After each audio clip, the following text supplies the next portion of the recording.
Welcome, warriors. I am blessed to have Sean here with me today. She is a survivor of a rare cancer who is amazingly generous with her lessons learned. Grab a tissue and learn how she is using what cancer tried to steal from her in order to make an impact in the lives of others. Let's roll. Does your past haunt you?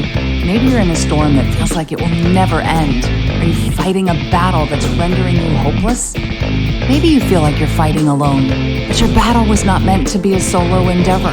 You were meant to be a warrior among warriors. My name is Heather, and I grew up thinking my battles were nobody's business until I found myself in an abusive marriage and felt cut off from all avenues of help.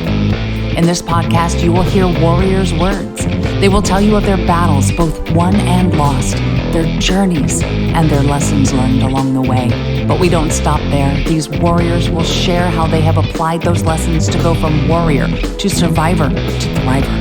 Whether it's an abusive marriage, illness, mental health crisis, or any number of traumas this world dishes out, these warriors will use their words to help you find the beauty in your broken, move beyond your battles, and become the thriver God created you to be. Pick up your sword or boxing gloves and join the battle. Your words are powerful, my friends. Make them warrior words.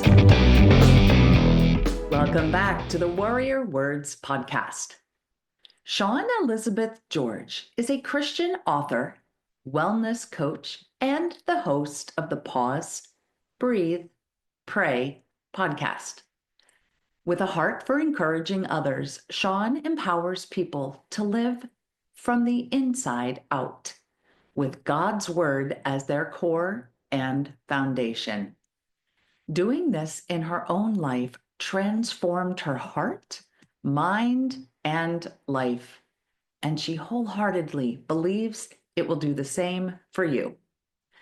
As a rare cancer survivor, Sean faced the challenging experience of having her palate removed, and now she uses an artificial removable device called an obturator to speak and eat.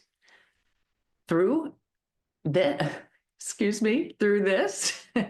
and other life experiences, Sean has learned to draw closer to God, who will help us transform adversity into opportunity. And she inspires others to do the same through her books, podcast, and speaking engagements. Sean lives in her hometown in Connecticut with her patient husband, her 3 courageous kids, and their quirky black lab, Georgia. But before Sean shares her story with us, here is a review from Kelsey Wick. Wow, just wow. So much hope packed into this podcast. Thank you, Kelsey. Thank you for recognizing the hope this podcast provides. Now, would you like me to read your review on an upcoming episode? Please go to Apple Podcasts and leave a review for the show. Your comments and star ratings help people find the Warrior Words podcast, and it only takes a few minutes of your time. And please share the show with other people that you think might enjoy hearing these stories. And now I would like to invite you to come join us in the Warrior Words Facebook community for inspirational stories, lessons learned, and beauty bombs. Just go to facebook.com/groups/Warrior Words and request to join. Please answer the few questions that pop up after requesting, and then I look forward to getting to know you in there. Now, on to the show. Hi, everyone. As you heard in the intro, we are blessed to have Sean Elizabeth George with us today. Welcome to the Warrior Words podcast, Sean. Hi, thank you so much for having me today, Heather. Well, I am so glad that we were able to arrange this time to be together and to share your story. And for everyone listening, Sean and I met, as I have said with so many of my guests here, we've met in a mutual Facebook group, and she and I have cancer in common. And but her story's a bit different than mine, as she has a more rare, or she had a more rare form of cancer. So, Sean, would you share your cancer journey with our listeners today? Absolutely. Well, thanks so much for tuning in to listen. And then Heather, thanks for what you're doing to shine a light in dark spaces. And I really appreciate what you're doing. So in 2017, after about 8 or 9 months of going to doctors for sinus issues, I had changed doctors. And in that first appointment with a new doctor, they said to go to see a ear, nose, and throat doctor. And so in January 2017, I had an appointment with the ear, nose, and throat doctor. And I went into that appointment expecting to get nasal spray or something to help with the congestion. And to be honest, I had been snoring and it had been driving my husband nuts. So I actually almost didn't go to that appointment, but I figured maybe I should. So I went. And in that appointment, the ENT man, Dr. Tessima, who I just adore, he did a scope and afterwards said, "Let me show you what I see." And he showed me the video of the scope in my nose, and he said, "See that? I'm supposed to see the back of your nose, but I can't. You see, there's a lump there." And then he showed me the video of the back of my mouth, my palate, back of my mouth, and there was something protruding back there as well. And so he said, go next door and we're going to get you a scan today. Call your husband and come back today with your husband and we're going to review the scan. And I was completely dumbfounded and called my husband, who graciously came over and met me where the scan was. And I got the scan. And together, Stephen and I went to see Dr. Tessima. And he reviewed the scan and showed that there was actually a tumor in my nasal cavity that had grown into my palate and had eroded bone. And of course, I'm just in shock looking at this, being like, is this cancer? And he's like, well, we need more information. We need more information. So over the next week, I had different scans and also had a biopsy, and it was concluded that I had something called adenoid cystic carcinoma, which is a rare salivary gland cancer. And you're more likely to get struck by lightning or win the lottery than get this cancer. Oh, wow. So at the time, our kids, Kate was 10, Gavin was 9, and Matthew was 4. And it was just a very unsettling time, as I know you know, and anyone listening knows who has heard the words, you have cancer. Yeah. And adenoid cystic carcinoma is, like I said, a rare cancer. And the day I looked it up online, I looked it up and I read the stats and I closed my computer and I was like, I should not be looking at this. Right. The information was not really encouraging. And actually 2 years before I was diagnosed, my mom had been diagnosed with triple negative breast cancer. And I learned in her cancer journey how reading things online was not necessarily beneficial because my mom's story was being lived out. It wasn't necessarily a statistic. And I had to remind myself that my story was being lived out and I wasn't a statistic. Right. And that God, my story is in God's hands, not on the. Sometimes hard to remember that. Yes. So my husband and I we lived just outside of Hartford. So we went to a hospital in Hartford and a hospital in New York and a hospital in Boston to meet with different doctors to determine what my care plan was going to be. And so we decided to go to Boston because it was kind of the most invasive, but it felt the most thorough. Okay. So in March of 2017, I had what's called a partial maxillectomy, which means I had to have part of the roof of my mouth removed, as well as some of my gums and my back 3 teeth on the right side. And so I actually have a big hole in my mouth now. So I speak with you today with something called an obturator, which is an artificial removable device that helps me speak and helps me eat.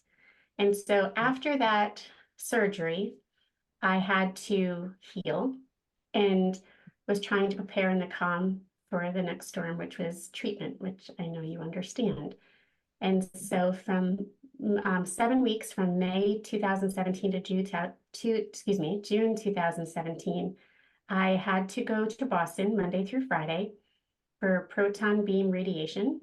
Proton beam radiation, for those who are listening, is a more targeted radiation.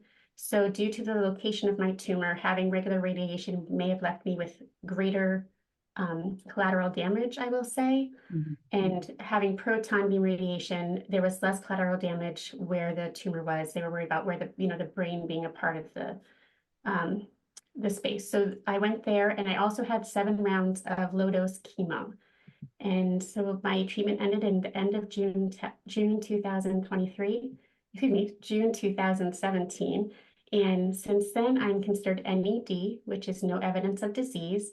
And I pray every day that anything that was possibly, because I did not have clear margins. I did not say that when they had the surgery. So I pray that the radiation got it, and that just, I'm cancer free from the crown of my head to the soles of my feet.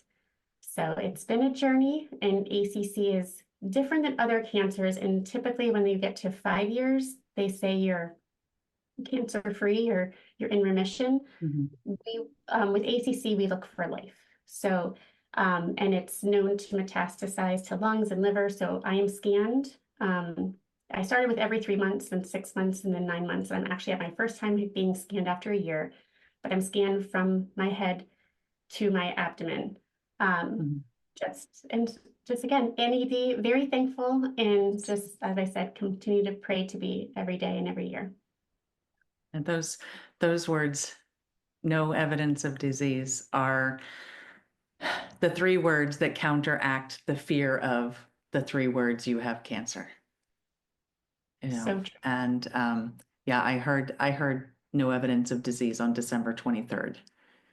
Oh, how wonderful. Yes, I had my PET scan was December 19th, and I left there saying, well, this is going to be the best Christmas or the worst Christmas. Mhm. And yeah, that was a great phrase to hear. And so I'm so grateful that you have heard that then now for six years. No, wait, no. Let's see if I can do math. 7. Yeah, but what a 7. great Christmas gift for you to get that. Yes. Yes. Oh no, absolutely. I remember that every year. In fact, I don't know about your oncologist, but mine told me celebrate everything. Mhm. So I have a birthday now on January 17th, which was the day of my mastectomy, and then and January 15th, which is my actual birthday. So I had my mastectomy 2 days after my birthday. But then my last day of radiation, my last day of chemo, and then the no evidence of disease date. So lots of birthdays, and just to remember how beautiful life is. It Um, really is. I call them cancerversaries. yeah, oh, I like that one too. Yes. Celebrate my cancerversary and try to make good on that day. And again, with gratitude in my heart, just seeking ways to live out love on those days specifically Yeah, to remember I get to be here. And not everyone does. And I want to right. honor people too, but with the gift of life, I want to use it wisely. Oh, amen to that. Yes. And so, yeah, so I'd like to talk about that a little bit. So you have been no evidence of disease for 7 years, is 7, yes. What kinds of things have you been doing in those 7 years to celebrate that gift of life and to show that gratitude? Yeah, well, right, actually, November of 2016, prior to being diagnosed with cancer, I had written a kid's book called A Place for Sam. And that book is about a little puzzle piece named Sam who doesn't like the way she's made, but she comes to learn with the help of the puzzle maker that she has a place and purpose in the puzzle, which is the world. And that her puzzle piece matters in the world. And so I didn't really do anything with that book. And it was such a gift that I had written that because at the end of my treatment, I made little cards and I wrapped up those books and I gave them to like everybody on my care team. And I mean, every day I'd walk by, this gentleman, Patrick, who was a valet at the hospital. I would walk from the hotel to the hospital, but I was like, Patrick, your puzzle piece matters. And I'm handing out this book to people, to my doctor, to my nurses, so that was a gift in a way for me to kind of give back something to others. So that was one way I chose to live out love. And then really rather than working, I mean, I was sharing that book with kids, but I also took that year, I called it my year of healing. Mhm. And being a writer, I decided to take that year and create another book, which was called Our Struggles Have Purpose. And it's life lessons that I learned through my journey with cancer. So it's from day of diagnosis through the end of treatment, and just little life lessons I learned along the way and scripture to go with them, to just share how what I learned and how even in the hard circumstances, like God is with you. And he just revealed to me some things, and I just wanted to put it down so that if others who are going through their cancer journey, or even people who are walking beside someone going through cancer, can kind of see the journey. And at the end of each, they're just like 1 or 2 pages, each life lesson. And at the end, I have like a pause, breathe, pray, reflection and application section, because it's my story, but still the principle I talk about is applicable to any reader. So I just wanted to flip it around so someone could take that, and then how can they apply it in their life. So I did that, and yes, and so I just, yeah, I've been out with the books and encouraging people that way. I have a different book I wrote as well called Align with Your Divine Design, which is studying Proverbs to build scripture-based prayers over your heart, mind, and body. And yeah, and then I started a podcast as well, which I wasn't intending to. And I started it Isn't that the initially. way? I know. God is good, but sometimes on these, like, I'm not a writer. My background is a health and phys ed teacher. So the fact that I write is like, what?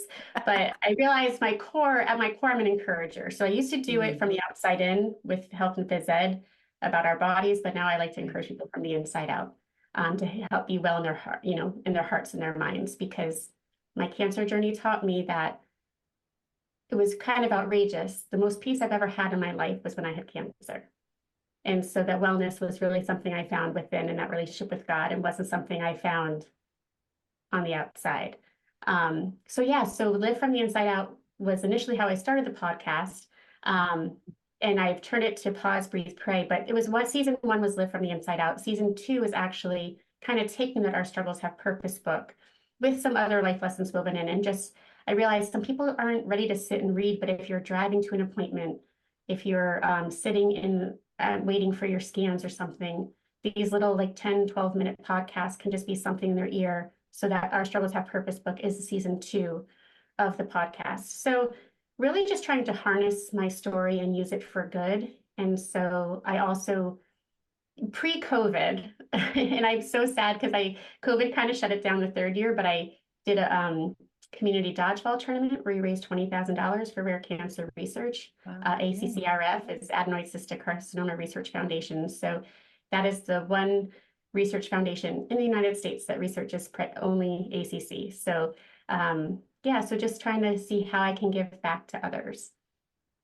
That is awesome. And it's beautiful using, well, first of all, that you recognized that there were lessons in the cancer and in the journey and the treatment and all of that. And I think that's one of the things that I like about, or one of the things that I'm trying to do with this podcast, is to share with people that we can learn lessons and we can find beauty even amidst all the trauma that life that life dishes out. And it's not always the same. Like you said, they may not have cancer, or they may not have your cancer, and they can still relate to the lessons that you are learning and that you are sharing through your book and through your podcast episodes. And yeah, I love finding beauty in all of those hard things and traumatic experiences. I So realize often we can look at our struggles in 2 different ways. Maybe there's 3 or 4, I don't know. But the 2 ways I see it, one of them is they can be stumbling blocks and they trip us up and they keep us down, or we can use that as a stepping stone to help us rise up closer to God and closer to who He made us to be, which is to love Him and love others. And so not every day is easy. I love this saying. I believe it goes that there's not every day is good, but there's good in every day. And just seeking out what is good, even in the midst of the turmoil and in the struggle. And it's not every day that I definitely had hard days. That first week when I was in Boston, I was low. I've struggled with anxiety and depression in the past. And that's actually, but that was part of my journey to faith, was hitting a big pit of depression back in 2009. But when I was really low in Boston, it was like, I'm away from my family. I was very focused on me. And that weekend I came home and I got to be with my family, and it was so wonderful. And there's a wonderful kids book. Do you know Miss Rumphius? I don't know if you No. book. It's this beautiful book, Miss Rumphius. And I used to read it to my kids. And it's this woman, and she has like three goals in life. And it's like to live by the sea, I forget them, but one of them is like to make a difference. Mhm. And what she ended up doing was she would go out and she would just like throw lupine seeds around her community. And she became known as Lupine Lady because in the spring, oh, like her community was always filled with lupines. And God just reminded me that, like, even though I was in Boston, I wasn't just there to heal. There was love He's put in me to also sprinkle there. And so that second week, I went back to Boston, really trying to be more outward facing and saying, okay, I'm here to heal, but also how can I love on others and be a part of others' healing by loving on them? And so that was really something that I think is transformative, not just for the year of cancer, but any day in our life is, are we so focused on, what we're getting, or can we also, we might still need things, but can we also parallel with that, seek on how we can live out love? I love that about the seeds and the lupines, because anything can be a seed. Right. And you returning to Boston, because that was something that I was going to ask, because you are from Connecticut, and I know that that's not, I've lived in Connecticut, and I know that even though Massachusetts is a neighbor, you're not talking about a 10-15 minute drive. So it's not just a commute in your car like you would to work.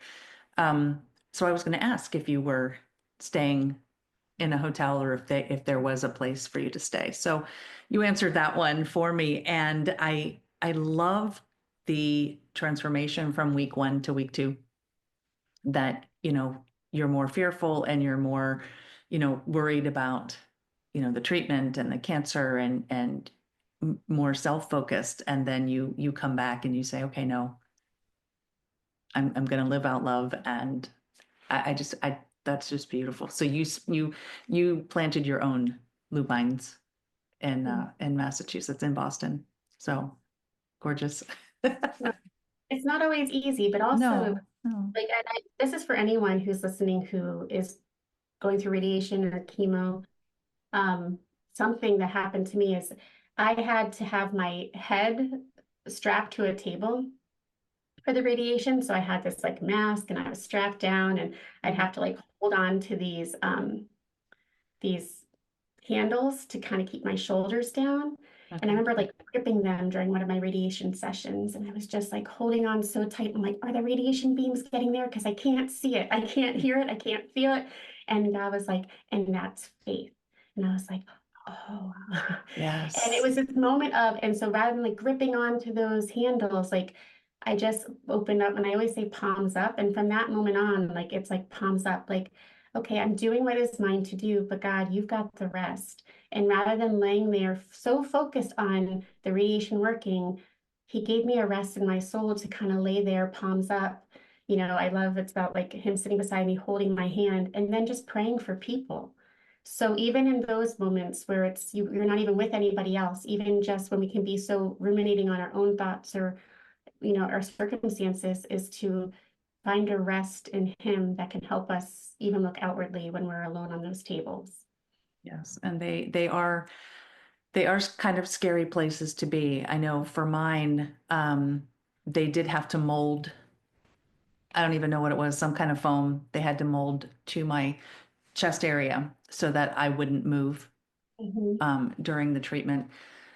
And it's confining. I know probably people can maybe more relate to something like an MRI. Probably more people have experienced MRIs than radiation, but it's a similar type of large machine, for lack of a better word, and you are confined. You can't be moving because those radiation beams have to hit their target, and you don't want them hitting other places because of the damage that they can do.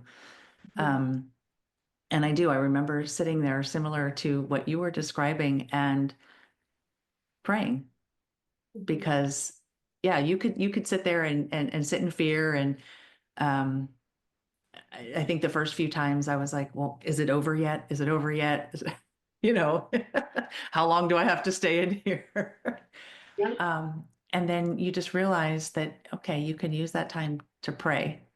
Mhm. And I'll be honest, and I don't remember, it's 4 years ago now. I don't remember, if I prayed for specific people or specific reasons, but I do know that I do when, especially I've been in way too many MRI machines. I can't count anymore. Mhm. But there's just something calming, even if you're just praying for yourself or you're just praying in general and you don't know what to pray for. It's that there's just a peace and a calmness when you're sitting there and you're just praying and you're not focusing on whether it's the loud pings of the MRI machine or the radiation beams there. And so, yeah, so thank you for sharing that you did that too. So so maybe other people now know they're not alone. And also, it's not every time. Like I definitely go back for my scans, and sometimes I have complete peace going into my scans, and sometimes what the term scanxiety is real. Where you're uncertain, and that's when like they'll sometimes ask if you want music, and I have like a certain station I have them put on, so I have like some music flooding my ears that like brings wisdom and truth to my heart and my mind. So every experience is different. So I don't want to sugarcoat this that everything is always perfect because it's not, but the battle for our hearts and minds is real. And then, being able to find that place of rest is such a gift. It's such a gift to be able to be not living in fear, having faith greater than the fear. And it's, yeah, I'm so thankful you had that too. And for your listeners that they have it too. Yes. And I agree. I agree. It's not, I don't think that either one of us are trying to present any of this as being easy or perfect all the time because you had anxiety. I know that I did too. Um, I know that I had a little bit of anger Mm, and resentment because I went through it during COVID and I mm, and I was alone. My mother would sit in her car outside and wait. She would drive me and then she would sit and wait because she wasn't allowed in the chemo treatment facility or the radiation one. And so yeah, that fear is real, that loneliness is real, the anxiety um, is definitely real. Um, so it is not perfect, but finding those ways and learning those lessons, maybe your lessons and mine can help someone else to maybe have a little less fear or a little less anxiety or mhm. even just have an idea of something to do when they're sitting in there waiting or listening to I just hit my table, sorry. That's Um, all. I just saw the screen shake. Um, but while they're sitting in there waiting, and I think sometimes that's the hardest part, or one of the hard parts is that fear that appears in the waiting because you just don't know. Mhm. It's that fear of the unknown and how long is it going to take? Is it going to hurt? Is it going to help? Is it going to hit its target, like you were saying? So, yeah, I think if we can help somebody have a little bit less fear, I think that would be wonderful, a wonderful place to start. Is just, a little less fear, and then a little less the next time, and reduce each time. Yeah, So, and I would say just a couple with that is, you know, um, be intentional and directional what we put in our eyes and our ears. I mm, remember like people would send me things and I was like, please send me for me, and this is everyone's different, but for me, I was like, please send me scripture or jokes. Like I wanted nothing in between. I didn't want like, how are you? I'm like, I didn't know how to answer that. Like I couldn't handle my emotions right. days. So like I just wasn't able to necessarily always respond or process. But when you're in the waiting rooms and stuff, or when you wake up, you know, I the and I guess analogy that I love is like what goes into a computer is what comes out. And Mhm. for us, like what we put in our eyes and our ears really does matter, and it could help set the posture of our hearts and minds. And so, if we're on, looking up statistics or looking up other people's stories, like it can create some seeds of fear in our hearts and minds, which are more weeds than nourishment. And so just be mindful of where you're looking, what you're listening to, and putting in things that are going to really help plant seeds of love and of peace, and bring a calm to the storm in your heart, and not possibly in, make it bigger. Yes, and looking things up on the web. The internet is not a doctor. Well, some people, but I even like with like I don't even know what I took, but as soon as I got the medicines I needed to take it like to, prior to this, you need to take this and prior to chemo, whatever. And I would just say to my husband, you read the side effects because I could create them if I read them, Like Yes. my mind is definitely one that I absorb things and, where my husband, if he got some meds or something, he could probably take it, read everything and not think twice about it. So all of us are different in how we process things. But if you know that you're more of a sensitive processor like I am, again, the guarding of our hearts and our minds does matter. And that sometimes happens by guarding what we put in our eyes and our ears, what we're reading, watching, listening to. Yes, absolutely. I agree 100%. So you've mentioned several ways that you are thriving and helping people today. And you've mentioned your books and your podcast. Can you share where people can find you and get in touch with you? Because like I said, not everybody is going to have your cancer, or not everybody's going to have my cancer, but they're all going to either have, unfortunately, in this day and age, I think everybody's going to either have cancer or know someone going through cancer. And I know that you shared with me you had some resources for both types of people. So can you share those resources and then where people can come find those? Sure. Well, my website is SeanElizabethGeorge.com, and on there I have a cancer resource page. And on that page, I share my story, but I also have a free PDF to links. There's two different PDFs. One is 30 tips for those newly diagnosed with cancer, and then the other free PDF is 25 ways to support someone, to support a friend with cancer. So you can find those resources on my website. Really just taking what I learned and things, something like when you send somebody a note, if you're the friend supporting someone, put at the end, do not need to reply, no need to reply. Like there's just little things that we could do because, there's so much we're already processing. So those two free PDFs are available to you on SeanElizabethGeorge.com.